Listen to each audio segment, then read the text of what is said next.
கிறிஸ்தியஸுக்குள்ளான உங்கள் அனைவருக்கும் சமாதானம் உண்டாவதாக. இன்றைய தியானத்திற்காக எடுத்துக்கொள்ளப்பட்ட வேதவசனம் நீதிமொழிகள் 13:13. திருவசனத்தை அவமதிக்கிறவன் நாசமடைவான், கற்பனைக்கு பயப்படுகிறவனோ பலன் அடைவான்.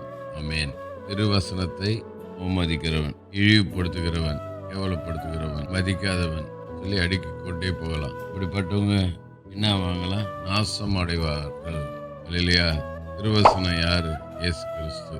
அதிலே வார்த்தை இருந்தது, அந்த வார்த்தை தேவனிடத்தில் இருந்தது, அது தேவனாய் இருந்தது.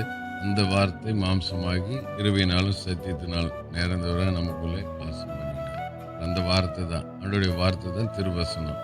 நானே வழி, நானே சத்தியம் சொன்னார். இந்த திருவசனத்தை அவமதிக்கிறவன் நாசம் அடைவான். இது உதாரணமா நோவா காலத்துல ஏற்பட்ட அழிவை நம்ம நினைக்கலாம். நோவா 120 வருஷம் அந்த வசனத்தை பிரசங்கித்தார். மனதிருமுக ஆண்டவர் உலகத்தை அழிக்க போறார், மனதிருமுக உலகத்தை அழிக்க போகிறார், தண்ணினால் அழிக்க போறார். ஒரு ஆளும் கேட்கல, எல்லாரும் அவமதித்தாங்க அவனை.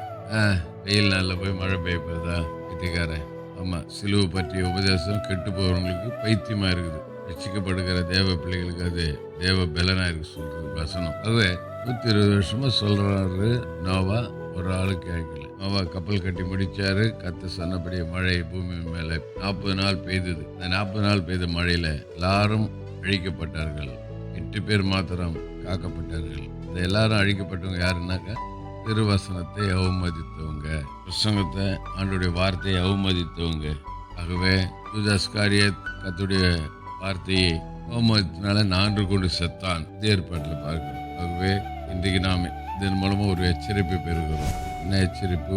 எக்காரணத்தை கொண்டும் திருவசனத்தை நம்ம அவமதிக்க கூடாது. திருவசனத்தை போதிக்கிறவங்கள, உபதேசிக்கிறவங்கள நம்ம அவமதிக்க கூடாது. அவமதித்தால் கிடைக்கக்கூடிய பலன் நாசம் அடைவோம். எச்சரிக்கை. ஆகவே ஒருவேளை இது வரைக்கும் நாம திருவசனத்தை நம்ம அவமதித்திருக்கலாம், திருவசனத்தை போதிக்கிறவங்களை நாம் அவமதித்திருக்கலாம். ஆண்டவர்கிட்ட மன்னிப்பு கேட்டு இனிமே நாம் திருவசனத்தை அவமதிக்காதபடிக்கு இந்த கீழ்ப்படிவோம். கர்த்தர் நம்மை ஆசீர்வதித்து நடத்துவார்.